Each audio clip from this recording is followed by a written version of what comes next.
Hello, everybody. Welcome, welcome. This is Spiritual Business Spotlight, and I am talking with Susan De Vriend. Did I get it right? I am so bad with the pronunciations. Hello. Hi. Hi, Sue. How are you? All right. How are you? And you are the a mystic coach and mentor. The heart. An intuitive coach, and I call myself a heart whispering mystic.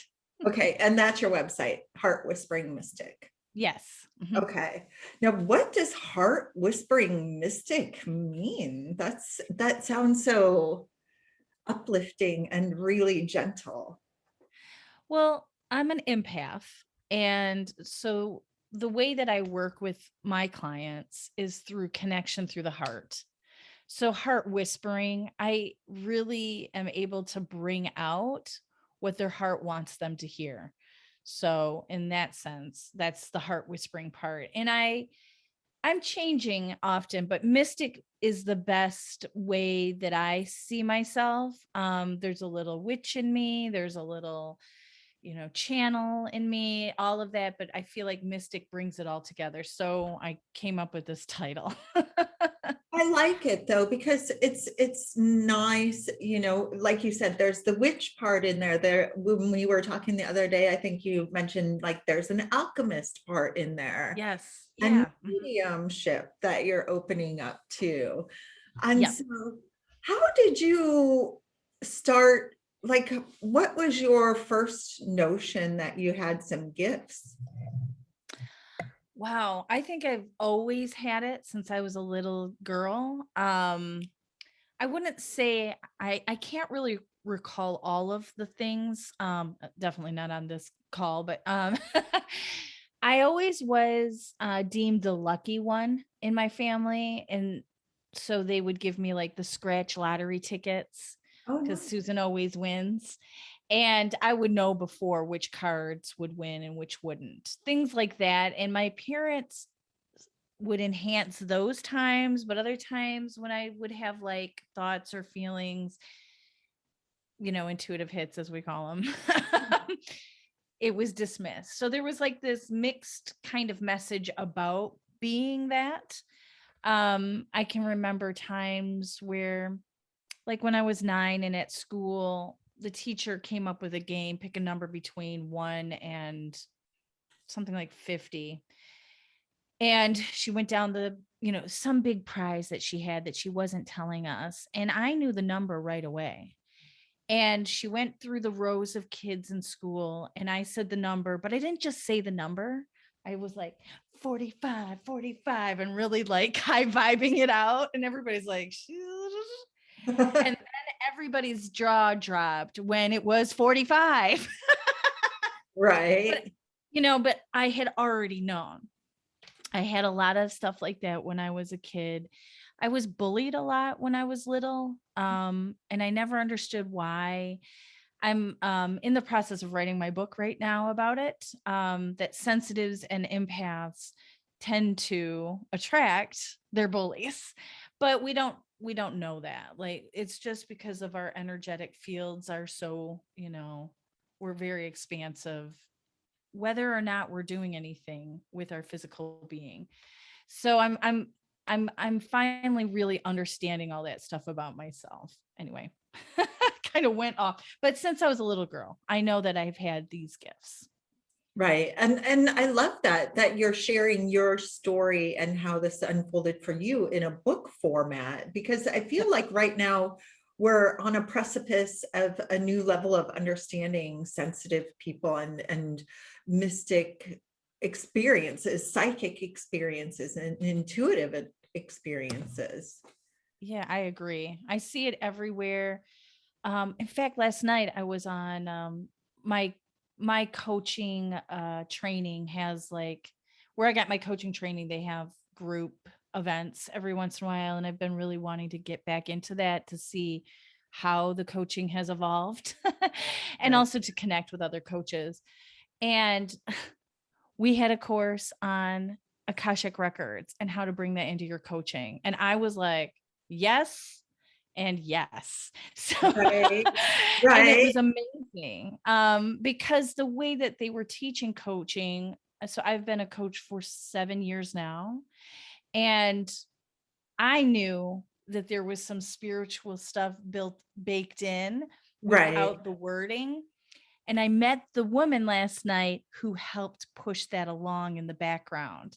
So it's a pretty well-known organization too, but her brother was one of the founders. And she said, I've always done Akashic record readings and I helped some of the methodology of the coaching, but and as I said to my husband last night, I knew that when I went into these classes that they are having the conversation that spiritually gifted people are going to understand, but corporate kind of intellect people, it's like meeting us halfway. And I Right. think that was brilliant that they did that. But I'm really delighted to see this evolution happening even with one of the oldest coaching institutions. So I was really delighted last night. No, that sounds um exciting. Yeah, yeah, definitely. and especially how she was showing how to do it, because I've already been kind of doing it that way. And then that was like validation. Always use my coaching as the framework to hold the space. And that's exactly what I do, because we do get a lot of channeled messages, and so the training that I got was to invite the client in on the experience, because it's coaching is about empowering people. What I can do, I believe firmly everyone else can. Now, maybe I have it a little bit more than the rest, but we all have these abilities within us and we've just pushed them down over time. That's my belief. And, I'm open to other people's beliefs too, but I feel like it's something we can strengthen. Well, I definitely agree. I feel like it's something that we were kind of encouraged not to use by a variety of different sources, because it is empowering and it is a source of power, personal power and personal decision making, rather than allowing yourself to be dictated to. So, Exactly. yeah. Yeah. And when people are self-empowered, they're not easy to manipulate. And make them, so sorry, that's a big, opinion of mine, but it's also harder to teach, but not really. I mean, that's just something we've bought into. It's easy to understand intuition when you know yourself. Let's put it that way. Right, So, right. but how do you format it in a school form? Like, I think people are reaching into the school format and starting to teach self-empowering things. But for people like us, for generations, we've learned it to shut it down. So Mhm. anyway. Well, and not to go off topic, but when you think about how witches, witch hunts, and anybody who connected with spirit or received messages or channeled or went out in nature and picked, which, um, because I have a friend who he was like walking around and he was thinking about a Reiki client, and this plant was like, hey dude, got a message for you, you Yeah, know. cool. Yeah. Yeah, and so we've been taught, though, those voices, don't listen to them, they're fake. Mhm. Yeah, Yep. and also, like, don't talk about that stuff with other people, because that could get you in trouble. And even in today, in different parts of the world, it could still get you in trouble. Yes, and that's actually part of what my book's about, Oh, because and I'm not trying to plug my book here, plug but away. I mean, that's what but we're part here for. but it's part of my story. Um, I've really been diving deep into this because my spiritual awakening was in 1995. And, you know, people talking online about this stuff was I don't even think we had much of an internet back then. Yeah. So not having coaches and mentors and people, what happened to me was I ended up in a mental hospital. Oh gosh. And because that's how Western civilization, we've been so disconnected to the indigenous peoples who could say, hey, oh no, she's having a spiritual awakening. She's not mentally ill. And And I've heard like Colette Baron Reed. Do you know who she is? Mhm, I She do. also had a situation like that where she was getting diagnosed incorrectly. So back in the 90s, a lot of people were coming online, but I call it online, spiritually awakening. Right. The original online, not getting online on a computer. Um, Got to define my own terminology. A lot of people would go seek help because it's overwhelming in a lot of ways. And Reiki wasn't offered because back in the day, traditional Reiki was only for the devout sacred. Um, so there was nothing out there. Like you really had to go and look. And so the reason why I do what I do is to help people who open and become spiritually awakened, understand their gifts, and also understand how to not run away with them, because the ego will also get involved, and then you'll feel like the supreme being. All kinds of things will happen, and without some anchor and protection, you can really, I mean, I tell it in my story, it got scary fast. And I don't want to scare people. That's not the point. I want to help prevent that and let them know that there's other people like you and me out there that are helpful in this sense. So it is part of my, that's the reason why I became that I eventually branded as a heart whispering mystic, but mostly to coach people who are in this space. Oh, Anyway. you bring up so many great points. I'm just like, which one should I focus on first? But like you said, I mean, it can, when your gifts start really opening up, or when you even start experimenting and exploring, it is good to have a mentor who can help you protect your space, shut off the messages like, hey, we have 9 to 5 office hours here. And Boundaries. Yep. yeah, exactly. Even with the other side, you have to, yeah.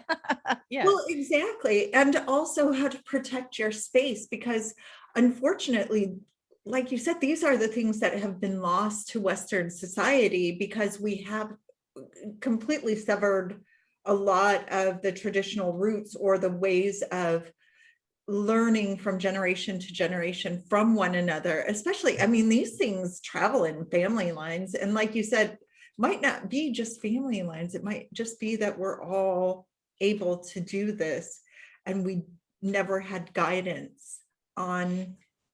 Because of the way the planet has been running. And I don't want to go down that road for too long, but there's a reason why we're having a lot of awakenings. There's a reason why there are more empaths on the planet, or normally they're 20% of the population. I feel like I'm bumping into way more empaths than normal, and I'm happy for that.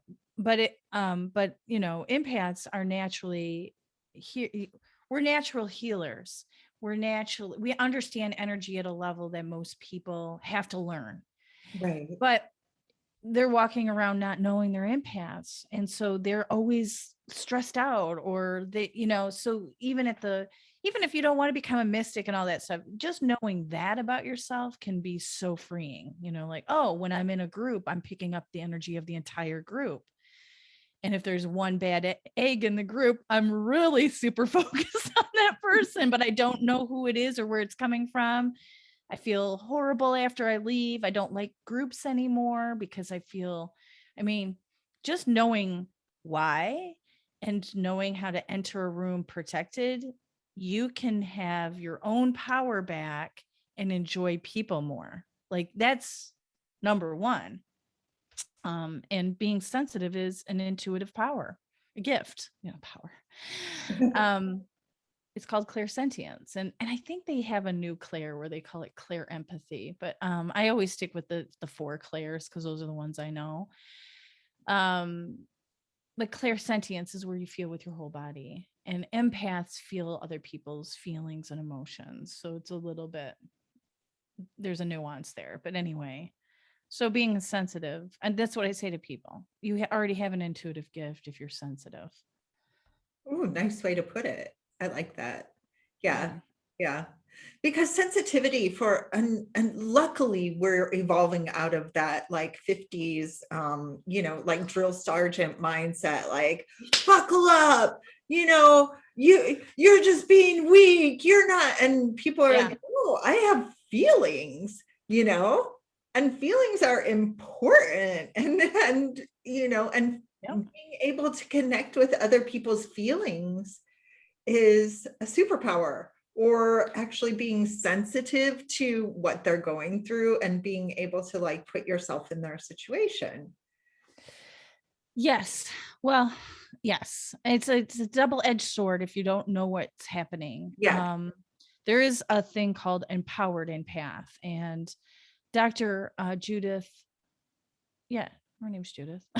I know too many things. Dr. Orloff, she teaches about empowered empath. And that's the place where I think you're more effective as a healer if you know not to let all of the energies in. So again, this is about protecting your energy, but it's even more than that. I feel like I've been doing a lot of work lately, and now I understand what an empowered empath is. Because usually with my clients, I'm so immersed in their world, I'll get clairvoyant visions of their past, or I'm so connected. And it's from the heart center, they have to be open and trusting me. It doesn't work any other way for me. But what I noticed is lately, because I've been doing some extra work, I'm not so in it with them that I'm crying and I'm upset. And so there is some inner work that an empath should also be focusing in on. Like, it's good to be with other people and understand what they're going through, but all the time, Yeah. that's where a lot of us have autoimmune diseases. We're tired a lot. And a lot of empaths do take on people's illnesses sometimes. There's those really super duper empaths who become ill if they Right. have somebody in their house. So I have my own stuff. But it's important to clear too. And I think that's another thing that gets lost in the shuffle. Like the three things I always tell people who work with me, because I work with sensitives, obviously. I call it the CAP method: clear, anchor, and protect. Ah, nice. Yeah. And it's easier. I mean, anchor is also another word for grounding, but I wanted a nice acronym. Yeah, totally. Totally.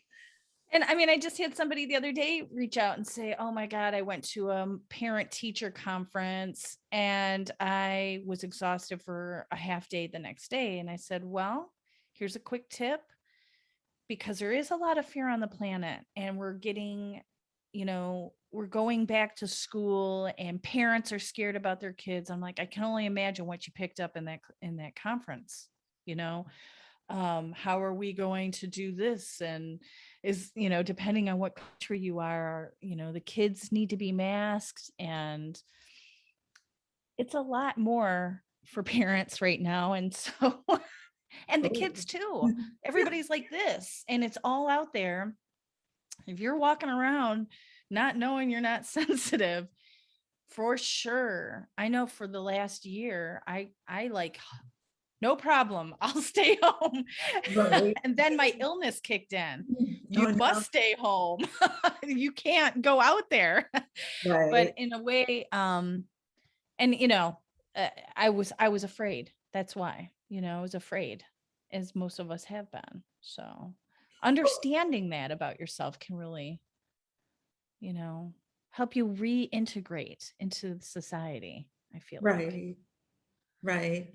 And fear is a normal reaction to what's going on, because I know that there is this love, either it's love or it's fear, but on the one hand, we're human and we have these experiences and we're grieving the loss of, society or interaction as we had known it before. We don't know really how to project into the future, but part of it has brought us really back into center, unlearning, Yep. like you're saying, okay, these people are what I think one of the things, sorry, I just was like, blah, blah, blah.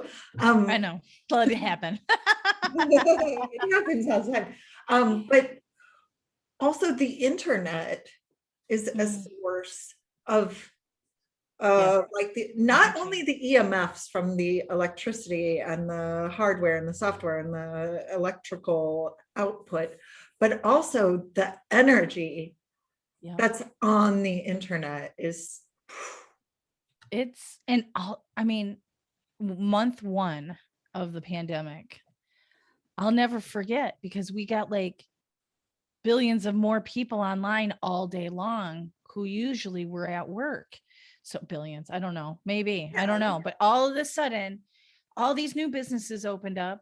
All these people are online. I was like, whoa. And I highly recommend, if people in your audience aren't already doing this, just a nice little reminder. Sage the front and the back of your computers and your phones. Usually I have selenite on my computer, no matter who I'm talking to, because I have a great connection with you, Sue, but I don't know what's in the background of the Zoom. You know what I mean? We're Right. putting in way more energy than just you and me. And so it's always good. It's good to be conscious of wherever you're going. There's more energy than just, the best place is nature, because it's regenerative, right? But when you're in a conference room with people, there's other energy running around that we can feel, but it's happening at such an invisible level.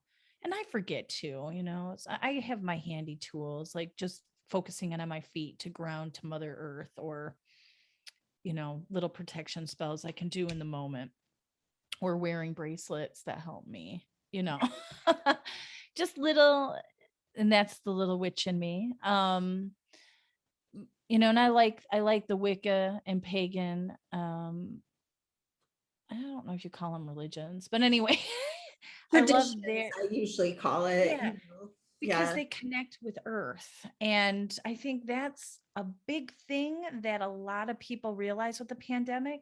I need to go outside. I saw more people outside than I had and here in the Netherlands, people are always riding bikes, whether it's raining or sun. I mean, they're really used to being outside, but now it just seemed it was a source of well-being, not just a source of getting from point A to point B, or they say Z normally. But anyway, um, and also what I noticed with the pandemic, you had to make eye contact more. I was so grateful for that, because you had to check in with people. Whether it was fear or love, we were still making eye contact, because you had Right. all this out. You couldn't, you can might, Irish eyes smiling maybe. But, most people are, checking. And it's been like decades. And I've been living in Europe for the last 12 years. They have a different way of interacting, but making real eye contact with human beings, Mm-hmm. strangers, Mm-hmm. we don't do that much anymore, because we've learned to not trust one another. So I think that's also a gem that's come out of, I don't know, now that we're all going back into whatever this, we want to call this new phase, getting back to work and stuff, I can see us shutting down again, which I'm sad about that. But hopefully we can, keep an equilibrium of it. You know what I mean? Right, right. Because it just, there was a huge shift and so much potential and possibility and everything opened up. But the fact of the matter is it's going to really require a lot of change. So connecting with energy and being outside and connecting with each other on a completely different level and centering in the moment. Yeah, present moment, big time. Yeah. Especially if you have kids at home that you had to homeschool all of a sudden. I noticed with my daughter, she's at that age where things start to change, at least for girls. I don't have a little boy, but I've done some studies, and they say around 9 is when their self-esteem drops. Oh, And yeah, that's a whole nother conversation. okay. So, but we have a lot of messaging that we say to little girls Mhm. that, Like we reward them for being pretty instead of their ability. There's a lot of people doing good work out there to help change that. But anyway, usually around 9 is where it drops. And since she was home, I was like, oh my God, she was saying some of the same sentences that I hear from my clients. She was 8, and 7 and 8 is what, for her. And I was like, okay, got to use my life coaching skills.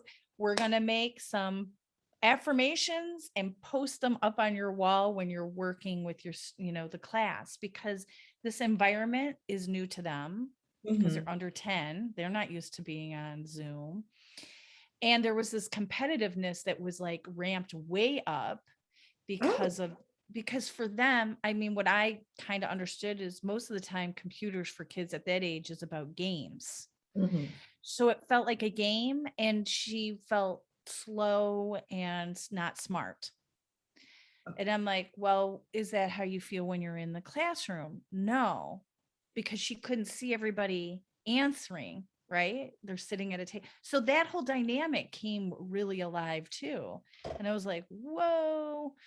So I'm also grateful for that, because we got a chance. And I know a lot of moms were burned out about it. I mean, I don't aspire to be a stay-at-home homeschooler. I really appreciate that. But I got to see what was going on all the way around, what they're getting taught, what her homework looks like. I mean, at 7 and 8, they don't have a lot of homework. How the teacher was teaching. I could sit behind the computer and listen. Like that was kind of a cool experience.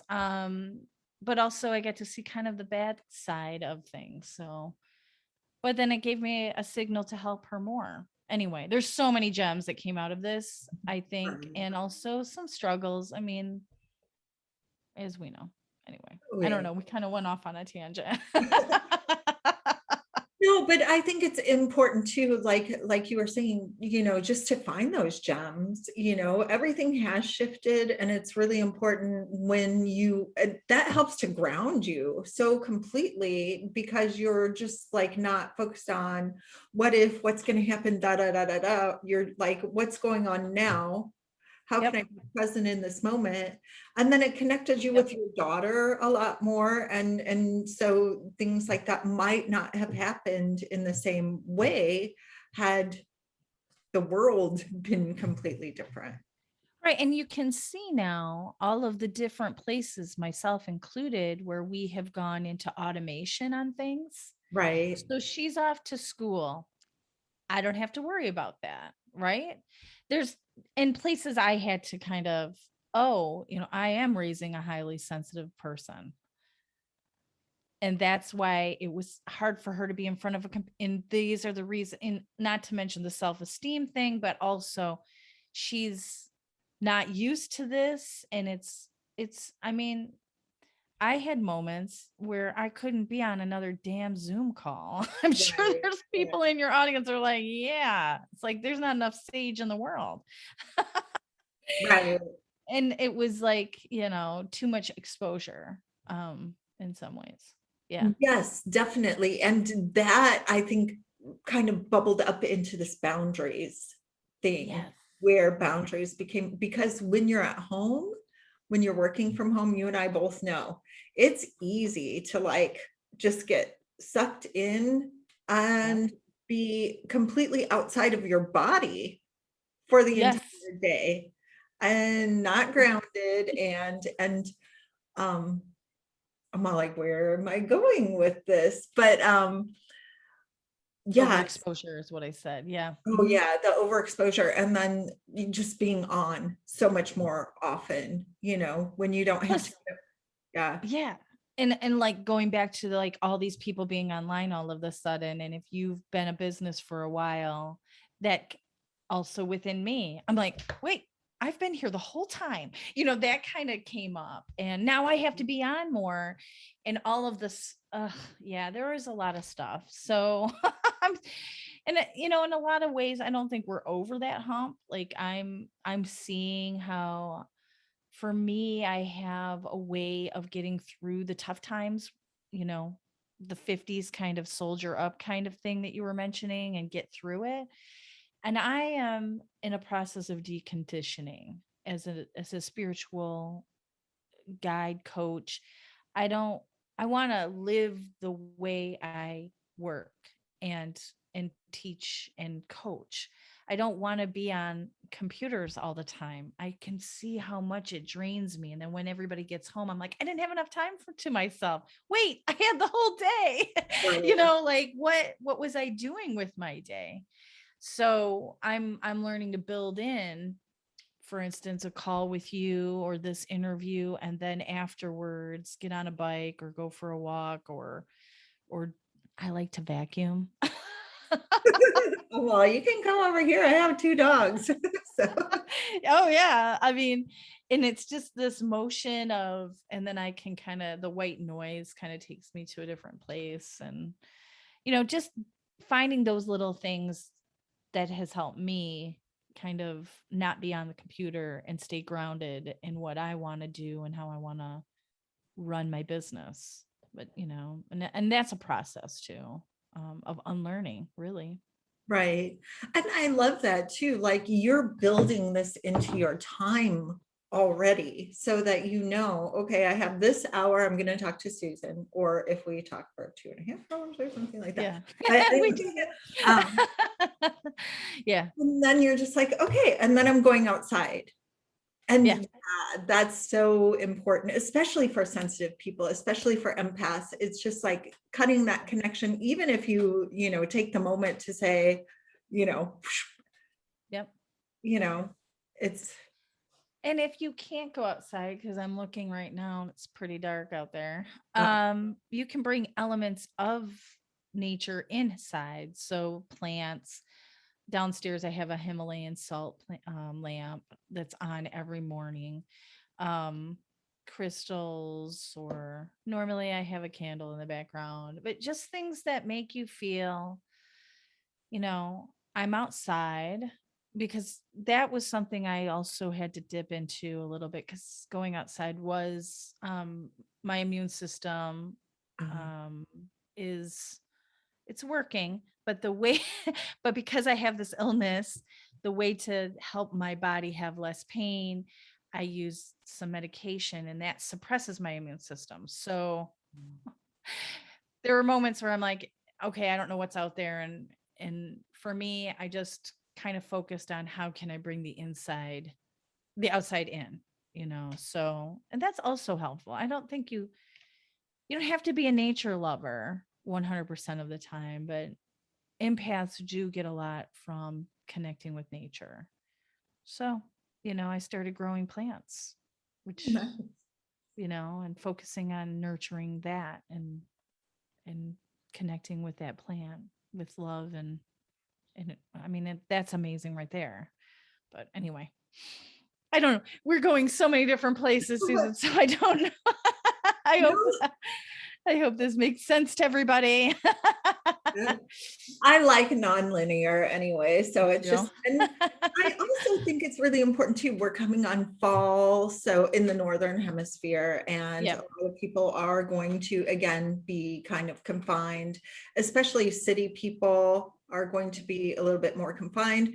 And so bringing those elements like plants, like crystals, like a salt lamp, like candles, that, even taking a salt bath. Oh yeah, I was going to mention that. Yeah. It's just a way to kind of rinse. And it also is so clearing for your energy. It's clearing for your energy, and it's healthy for your body. Right. And I take one every day. So it's pretty much because I have to clean my body anyway, and clear my aura, and gives me a moment of, self-care and self-love, and I can put oils in there and just really do it up. And I know I'm doing the C method. It's part of the CAP method. I'm getting the C done. Right. Right. So anyway, yeah, I love Epsom salts, and magnesium salts is really good. Anyway. Yeah. And those are things too, like as we're exploring self-care, as we're exploring energy work, as we're exploring all of these things, we're finding out that actually, yeah, your energy body is totally a real thing. I hate to put quote unquote on it, but Yeah. it's totally a real thing, and it totally affects your pain levels, your Yep. overall health and well-being, your energy, of course, your motivation, or whatever they want to call that, like your tangible energy or whatever. Mhm. But all of these things actually You influence. know, if Louise Hay, have you ever read her Yeah. book, You Can Heal Yourself? Well, over Christmas time, I got sick again, and that's another story for a different day. But I tend to every 2 years get a flare up with my illness, and I just really had to sit with a lot of things. For one, I know we are divine beings living in a human, having a human experience. I mean, I believe that, and a thing that I had to come to terms with is my body needs to eat meat and this body needs medical help. And I see this a lot out there, that your body can heal itself. Yes. Um, and sometimes you have beliefs that are so deep in your body that you don't even know are running, that sometimes it's okay to take the help. That's something I want to say, because I really beat myself up for a really long time about having to take medicine. But my body, and the way it was born in the 70s, it was brought up a certain way.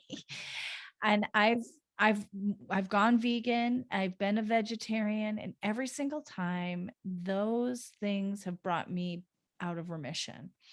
And so Mm. there's a point in this where, you have to kind of say, all right, I decided to choose this body and this life at this time. And though I know I'm a divine being, I'm also on this planet and walking in this body. And so that was an acceptance moment. So I read her book. And one of the things in her book that I love is your illness or whatever ailment always starts on the energetic level. Mhm. And that's a hard one to swallow. And that takes some time to be with. I would not run out and tell somebody with cancer, by the way, breast cancer means you're giving too much away. Like that's something you have to arrive to. But I do see there's different messages around our well-being, and that, if you're not an enlightened being like Jesus Christ level, then it takes time to grow to that place of being able to heal your body fully. I'm not saying I haven't seen it online, or that I, don't experience it through my own Reiki healings. But if you have deep, deep beliefs that you're not aware of, that's part of it too. And I think there's some spiritual bypassing on this that I've been seeing out there. So I hope you don't mind me getting on my soapbox for a minute. Um, because Please it's do really been it. Yeah. it's been something. And I think it's everybody has their own journey, and I like to call it the woo journey because I like to use the word woo.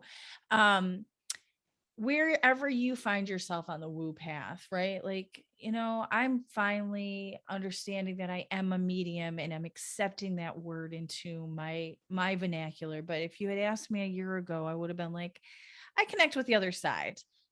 That word I wasn't ready for that word. Um, and words have power and energy, and it's all about accepting. I wasn't ready to accept that part of myself yet. I wasn't ready, I have to accept that my body or my beliefs need to have medicine, right? But I think sometimes people are like, you can pass go and be there already. That's not the way. The way is you understanding your gifts. Again, back to coaching. It's all about understanding who you are and empowering from within. I'm done with the soapbox part. But anyway, but like, I think this is also a big part of what we're seeing on the planet too. It's like, why did some people get the virus and others didn't? You Right. know, you can get lost on that question for hours, days, maybe years. Um, but if you understand you more, like, you know, um, don't waste your time on that stuff is what I'm trying to say. Be more with you. Um, Right. and that, I mean, because I really beat myself up about taking the medicine, because it's immune suppressants. I'm literally taking medicine that shuts down my immune system. Okay. And that's kind of scary. That was scary for me. I'm like, well, wait, I need my immune system right now. Why am I like, it did logically make sense. And once you play with that, well, I got sick again. So anyway, there you go. I'm done. Well, and you understand in order to feel your best and in order, and it may actually now, because I'm not even going to go into medical suppositions, that's the word. Yeah. But yeah, I think that honoring your needs Yeah. as an individual and not feeling like you have to follow, try it. You tried being vegan. I've tried being vegan. I was a vegetarian for a long time. And then when I was pregnant, my son wanted wurst and beer. What? Like, Beer. yeah, what? So I would have like a sip. I wasn't like, yeah, but Well, yeah, that's fine. Yeah. but the thing is like honoring that and accepting that is so important. And I think too, and this might be really, really controversial, but I think the medical community gets a bad rap or whatever. But the whole thing is a lot of doctors go into it with the best intention. And you have to find somebody who supports you, who hears you, who sympathizes with you, who Yep. has your best care in mind. So, and nowadays we are at this cusp of Yep. medical, like Western medical intervention mixed with energy healing, mixed with Klangshaw, mixed with Eastern medical philosophies, if you want to call it that. Yep. It's Like, happening. Mhm. yeah. And it's beautiful because you're just like, it treats the person as a whole. And And here's another thing. I wanted to tag on that if you don't mind. no, go ahead. This has been a big part of my journey. Well-being is, you have the power of your own well-being. So what I have learned my whole life is the doctor knows best, and the doctor does not know best. They have a lot of education, and that's great. And living in a foreign country as an American, I had to learn a lot of things. I'm sure you know what I mean. Like, whoa, they don't do preventative care. I'm used to them telling me the next steps. Okay, so we're going to check on this for a couple of weeks. Nope, you have to ask the right questions. And so that at first felt frustrating, but I know my body the best. And even though I was met with a lot of, I'm going to say it, misogyny, Mhm. if I took my husband on my appointments because he's the Dutch part of my family, they would talk to him, but also they would talk to him because he's a him. And this is something women really need to learn. This is our body, and they don't do enough education on our bodies. So we know best about our bodies at this point in time.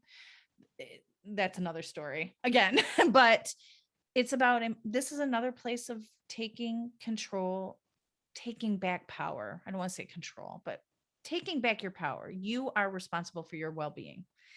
So I fired a doctor and I got another doctor, and you can't, and also with an empath, you cannot BS an empath. And I knew from day one, my doctor was just feeding me stuff. We need to understand why I'm taking this medicine. Like, and I've kept trying to educate him, and I tried to make it okay because my people pleaser was, on board. If you want to be well, you have to start reading books that feed you, watching movies like the Heal documentary. I had that on repeat for a while, um, those things. So it is about empowering yourself. But I do see what you're saying. Yes, there are great doctors out there, functional practitioners who have a medical Grey's Anatomy degree in the background kind of thing. Um, and they're getting respected as well as a, actually more people are calling for it, because we know symptom controlling is not what our, I mean, that's not what we need anymore. We Right. need the mental health help, and we need the, intervention on a spiritual level, and we need less metals in our food and whatever else. And this whole organism, it's its own um, entity that's different than Susan over there, Right. and it needs to be respected as its own, not, oh, when I see these symptoms, these are the 3 pills that go for that. So Right. anyway, again, got on another soap. No, and I'm glad that you did that, because that is, kind of the direction, like holistic, taking care of everything, and it being a person's responsibility to make sure that they find somebody who is going to address the root problem. Cool. Yep. And then we get back again to earth. We get back again to, like you said, nourishment is not just food. Yeah. Yeah. And Nourishing your body in different ways. Right. yeah, yeah. But also And accepting who you are. That's the work I do, and it starts there, because we've been taught so many things to not really be in our own bodies. We're right, taught about this part, the brain. We're not taught about dropping down into the heart and into the body. The body holds a lot of our information in different places. And also, it's where our intuition is stored. I mean, once you start dropping into your body, you're going to hear things like, go take a walk in the woods, or like this plant was talking to your friend, right? my friend. Yeah, yeah. Yeah. I talk to trees and hug them. Oh yeah, It's amazing. They're really here to help us in a lot of ways. But if you had said that stuff 25 years ago, like I tried to, you go to a hospital. right, Susan's talking to trees. right. Or you just Anyway, kept it to yourself and you never told anybody else. And that's what happened. Yeah. Mhm. yeah. And that's one of the things I love seeing about the internet, is that we are sharing more of Yeah. our personal experiences. And, even you're writing a book, or anybody who's writing a book right now listening to this, I'm saying, yes, do it, because all Yeah. of this stuff was burned. Yes. People who were talking about it were either burned or ridiculed or kicked out of society.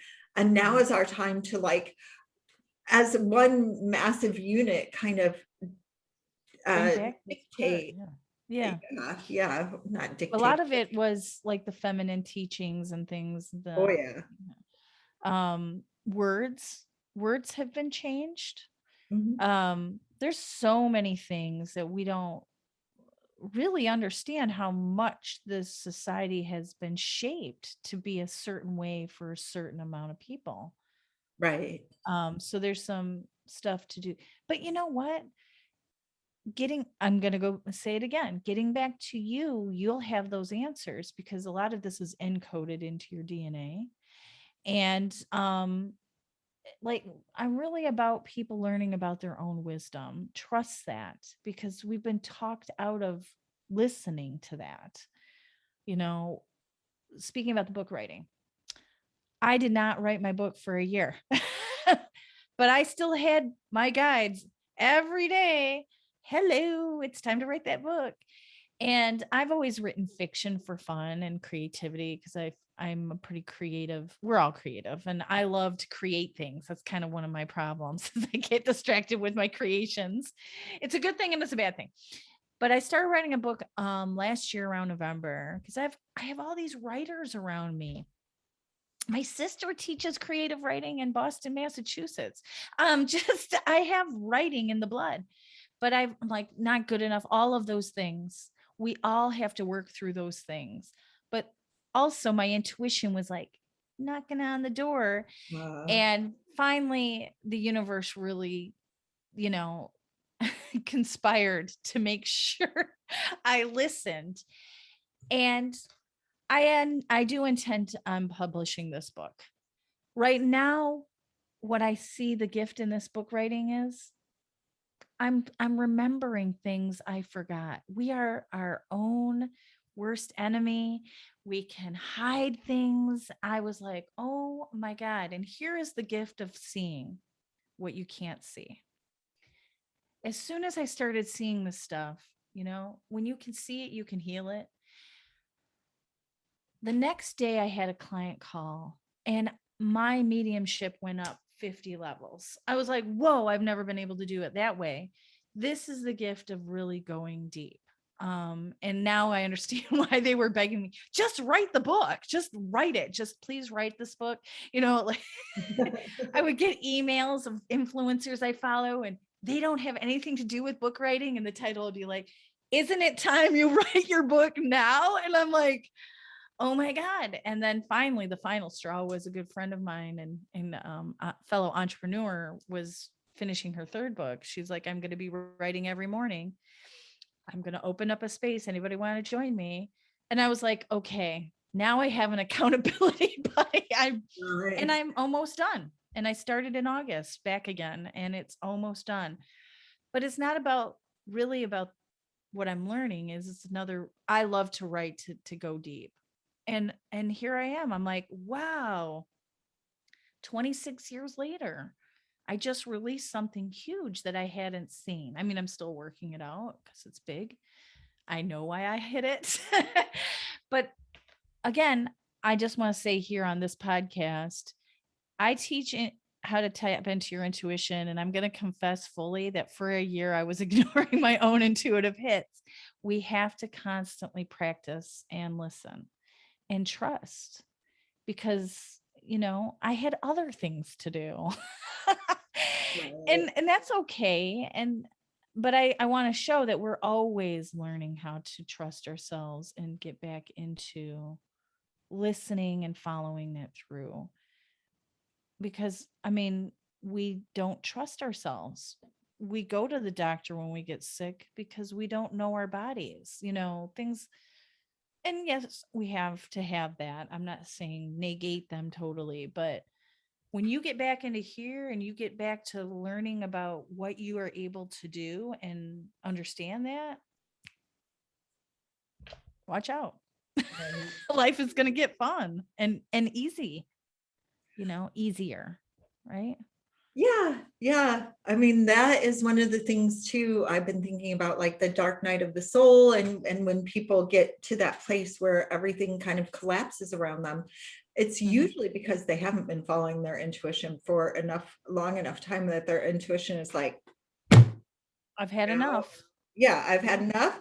We need to shift things. And if you're not going to shift things, then, Yeah, I mean, and if that's your mission, right? Like, I mean, you're here for something. Everyone is. We're all here for a purpose. And it's about being honest. It's about understanding what that is. Sorry for the ring. And understanding yourself, really. Because once you do, it'll have its own, ripple effect to other people, I'm seeing it now by hello, shh, by writing this book. It's actually showing me, see, you're really releasing stuff. And when I tell people parts of the story, they're hearing something for themselves. So it's having that double effect, right? Right. It's not just about me, but it is. Right. It is about me, but it's also about other people who need to hear that story, right? Yep, exactly. So it always, I'm going to do it again. It always comes back to you. So True. I mean, that's where the power is. Even when you're helping other people, it's like the wounded healer kind of thing too. Sometimes you're healing yourself by helping others. And that's what you got on the call. It went deep. You're just like, whoa, okay. This has opened up new things for me. But oh God. Yeah. Yeah. But also somehow it probably touched a chord in you that needed to be healed as well, and brought up a bunch of like intuitive suppressed information that was just like Yep. sitting there like, hello, you just dipped down into the well and pulled up a full bucket of lovely, wonderful stuff. Yeah, I love that, especially with this work, because I'll learn more about myself every time I do any kind of healing or coaching. I'll get validated of my own gifts while I'm validating other people's gifts. So that's pretty bonus, like, whoa, cool. Mm. And usually whoever is placed before me is we attract what we need. We learn through relationships. And if you're a coach and a healer, you will learn through your own clients something you also needed to see. That's why I love being a coach, because I don't need to be an expert. I know a lot of things. I do. Sometimes I get the facts wrong. So I always tell people, go online, check that one. I'm not here to tell you stuff and then you go do that stuff just the same way. Right. I know that I'm a human and I use all of that. I use my whole, like, I just confessed that I didn't follow my own intuition. Whoa. I feel like what's happening on the planet now is that we need to learn from each other where we're at, not from a master, Right. or, Mhm. it's not this hierarchy anymore. Right. It's helping one another see who we really are and what we're capable of. Anyway, Right.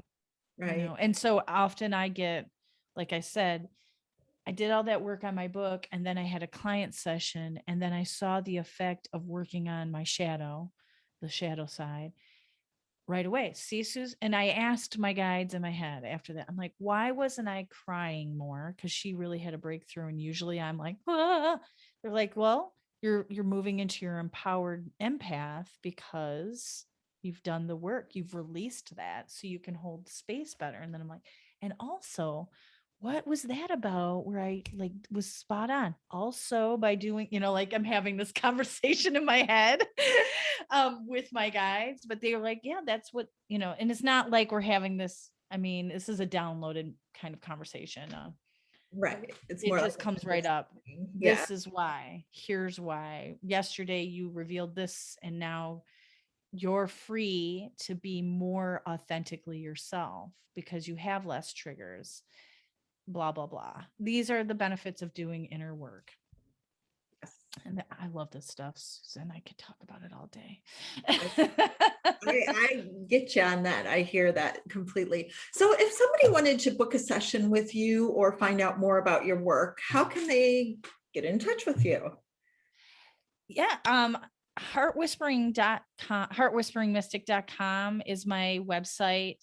I do half-hour, no string attached calls where you can, I usually pull a card or two for people just so that they can feel what it's like to work with me. I work with cards and coaching. I kind of do a blend, and that's what I call a heart whispering. I also am a Reiki master, so I do healing as well.